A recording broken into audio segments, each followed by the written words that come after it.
اس رات سے پہلے کبھی بیت المقدس تشریف نہیں لے گئے. فوراً سوال کر دیا اگر بیت المقدس گئے ہو تو بتاؤ بیت المقدس کی محراب کیسی ہے, در و دیوار کیسی ہے, دروازے کتنے ہیں وغیرہ وغیرہ. یہ بعد میں بتاؤں گا, میں وہ نقطہ پہلے پیش کر دوں کہ رب نے لیل کیوں کہا, رات کیوں کہا.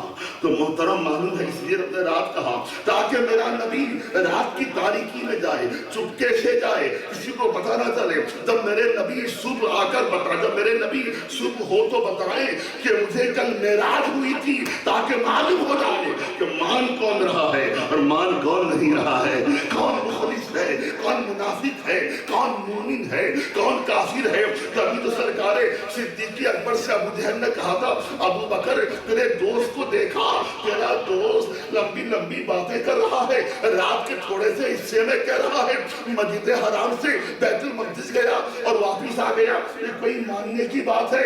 قربان جاؤ محبت صدیق اکبر پہ, قربان جاؤ صدیق اکبر کے ایمان پر. ابو بکر بولنے لگے یہ بتا شادی یہ کہہ کون رہا ہے؟ تیرا دوست محمد کہہ رہا ہے, نبی کہہ رہا ہے, عبداللہ کا بیٹا کہہ رہا ہے.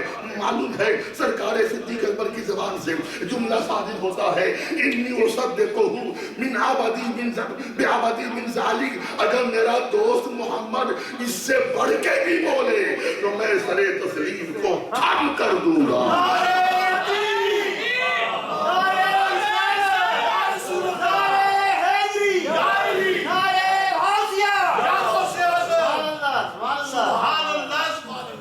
اس لیے اللہ نے کیا فرمایا, پاک ہے وہ ذات جو لے گئی اپنے بندے کو راتوں رات. ٹھیک ہے جی, لوگ سفر معراج تو بتاتے ہیں مگر اس کے بعد والا واقعہ نہیں بتاتے.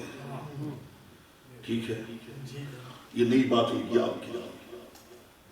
سرکار تشریف لے آئے, معراج سے رات کا حصہ باقی تھا. آقا میرے حرم شریف میں آرام کرنے لگے. صبح ہوئی تو آپ نے سب کو بتایا کہ مجھے معراج ہوا. تو بیت المقدس کی بات آ گئی, کافروں نے سوال پہ سوال کیا.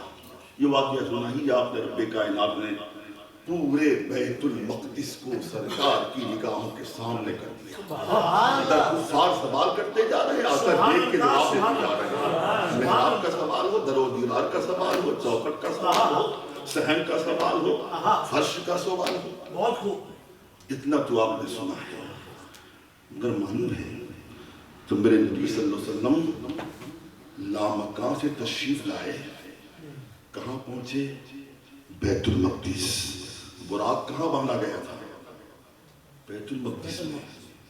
میں نے اس سے پہلے بتایا آپ کو, لوگ امام علائی نے لکھا ہے کہ آپ نے 5 سواریاں استعمال کی ہیں. یہ براق کا کام تھا مکہ سے بیت المقدس جانا, بیت المقدس سے مکہ لے کے آنا. بیت المقدس سے پہلے آسمان کا سفر آپ نے نور کی سیڑھیوں میں کیا ہے, اور پہلے آسمان سے 7ویں آسمان کا سفر فرشتوں کے بازوؤں پر کیا ہے, اور 7ویں آسمان سے سدرہ تک کا سفر میرے نبی نے جبریل امین کے بازو پر کیا ہے. نبی واپس آئے, براق لیا, براق کے سوار ہوئے, کہاں پہنچ گئے؟ مکہ المکرمہ پہنچ گئے. احادیث کہتی ہیں میرے نبی راستے میں بیت المقدس یعنی شام سے لے کر بیت المقدس سے لے کر مکہ المکرمہ تک میرے نبی اللہ کی آیات دیکھتے رہے, نشانیاں دیکھتے رہے, سارے علاقے دیکھتے رہے, مشاہدہ کرتے رہے. مشاہدہ کرتے ہوئے آئے تو سرکار نے راستے میں کفار مکہ کے قافلہ کو بھی وہ ملک شام سے مکہ واپس آتے بھی دیکھ لیا تھا. تو معلوم ہے جب میرے نبی نے کہا میں راتوں رات بیت المقدس گیا تھا تو ابو جہل ابو لہب بول پڑے, کفار مکہ بول پڑا, یہی بات ہے تو بتاؤ کیا تم نے ہمارے قافلوں کو بھی راستے میں دیکھا تھا؟ نبی نے کہا ہاں میں نے تمہارے قافلے کو دیکھا ہے, تمہارا قافلہ لوٹ رہا تھا, سر راہ میں نے دیکھا ہے, اثنائے راہ میں نے دیکھا ہے. کہا یہ بھی تو بتا دو قافلہ لوٹے گا کب؟ نبی نے کہا بدھ کے دن لوٹے گا. محبت سے بولو سبحان اللہ. اور بدھ کے دن کا سب کو انتظار رہا, بدھ کا دن آئے تو چلے پتا. اگر بدھ کے دن قافلہ نہیں آیا تو کفار مکہ خوشیاں مناتے ہیں کہ واہ محمد کا ماذ اللہ قول جھوٹا ہے, سچے نبی نہیں ہے. بدھ کا دن کیا آیا؟ بدھ کا دن کیا آیا؟ آپ کو معلوم ہے کفار مکہ کی بھیڑ لگ گئی مکے کی سرحد پر، سب کی نگاہیں دیکھ رہی ہیں قافلہ اب آئے گا، تب آئے گا، اب آئے گا، تب آئے گا، اور قافلے کا نشان دور تک نہیں ملے۔ کفار مکہ خوشی سے ناچ رہے ہیں، رقص و سرور کی محفلیں منعقد کر رہے ہیں، ناچ رہے ہیں، گانے گا رہے ہیں، خوشیاں منا رہے ہیں، ڈھول باجے تاشے بجا رہے ہیں۔ کہا دیکھو قول محمد معاذ اللہ جھوٹا ہے۔ تو میرے آقا کو پتہ چلا کہ کفار مکہ انتظار کر رہے ہیں اور بدھ کا دن ختم ہو رہا ہے، اب آفتاب ڈوبنے والا ہے، جو ہی آفتاب ڈوب جائے گا جمعرات کا دن شروع ہو جائے گا۔ ہماری اسلامی دنوں میں کیا ہوتا ہے میرے بھائی؟ آفتاب ڈوبتا ہے تو دن کا آغاز ہو جاتا ہے، دوسری تاریخ کا آغاز ہو جاتا ہے نا۔ تو اب آفتاب ڈوبنے والا ہے، کافر کفار مکہ خوشیاں منا رہے ہیں۔ تو میرے نبی کو پتا چلا، معلوم ہے میرے نبی دوڑے ہوئے تشریف لائے۔ حدیث کے الفاظ میں بعد میں پڑھوں گا، پہلے واقعہ سن لو۔ نبی میرے آئے تو کیا دیکھا؟ واقعی آفتاب ڈوبنے والا ہے، آفتاب ڈوبنا چاہتا ہے۔ ابھی میرے نبی نے دیکھا قافلہ اب تک آیا نہیں ہے۔ میرے نبی نے نگاہ نبوت سے دیکھ لیا قافلہ کتنی دور میں ہے، کتنی دیر کے بعد پہنچے گا۔ تو میرے نبی نے سورج سے کہا، آفتاب سے کہا، اے آفتاب اس وقت تک ڈوبنا نہیں جب تک مکے والوں کا قافلہ واپس نہ آ جائے۔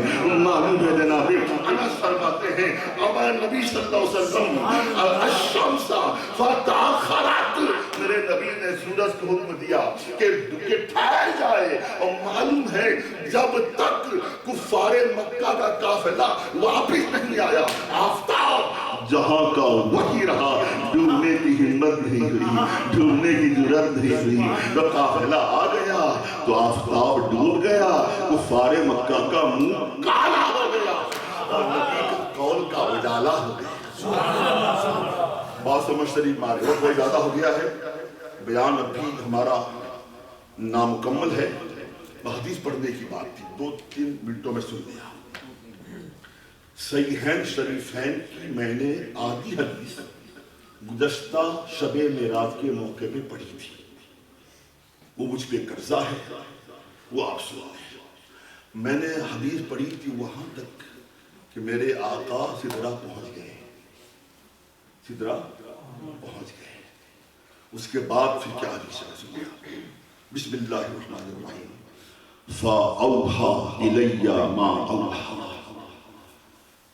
فرض عَلَيَّ 50 صلاة فنزلت إلى موسى عليه الصلاة والسلام قال ما فرض ربك على أمتي قال رسول الله صلى الله تعالى عليه وآله وسلم 50 صلاة في كل يوم وليلة قال موسى عليه السلام يا حبيب الله ارجع إلى ربك فاسأله التخفيف فإن أمتك لا يطيقون ذلك فإني قد بلغت بني إسرائيل قال فرجعت إلى ربي وقلت يا ربي خفف على أمتي فحط الله تعالى عنها 5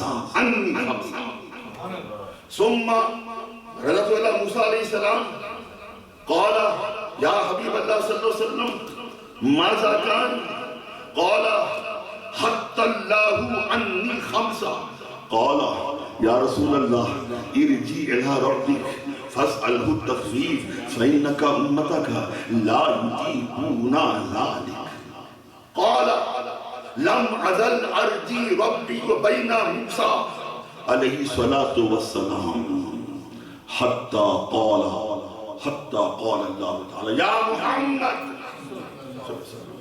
إنهن 5 صلوات لكل صلاة 10 فذلك 50 ثم قال الله تعالى من هم بحسنة فلم يعملها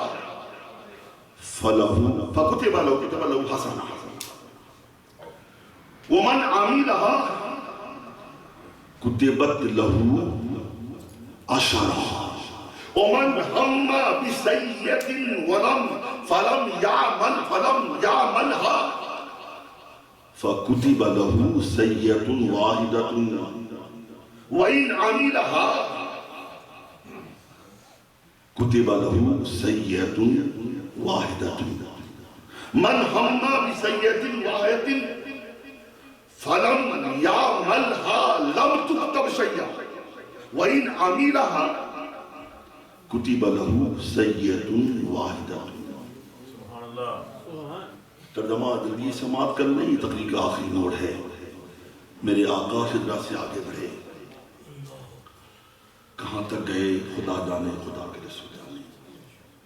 اتفاق ہے ہمارے علماء حق کا، آپ وہاں پہنچے جہاں کوئی مکان نہیں، لا مکان.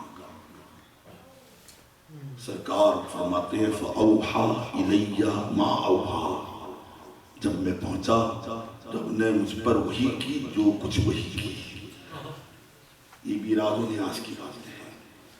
پھر فرماتے ہیں کہ رب کائنات نے مجھ پہ 50 وقت کی نمازیں فرض کی. میں جناب موسیٰ علیہ السلام کے پاس پہنچا تو انہوں نے پوچھا کہ رب نے آپ کو کیا دیا ہے؟ کہا میری امت پہ 50 وقت کی نمازیں فرض کی. آپ کو معلوم ہے ترجمہ سن دیجیے آپ. سرکار نے فرمایا 50 وقت کی نمازیں فرض کی ہیں. کہا حضور ارجی الی ربک، اپنے رب کی بارگاہ میں لوٹیے جائیے. فاسألہ تخفیف کمی کروائیے. فإن أمتك لا يطيقون ذلك. آپ کی امت یہ 50 وقت کی نمازیں کی طاقت نہیں رکھتی ہے، نہیں پڑھ پائے گی. اس کے بعد اتنا غیب ہے نا بھائی، نہیں پڑھ پائے گی.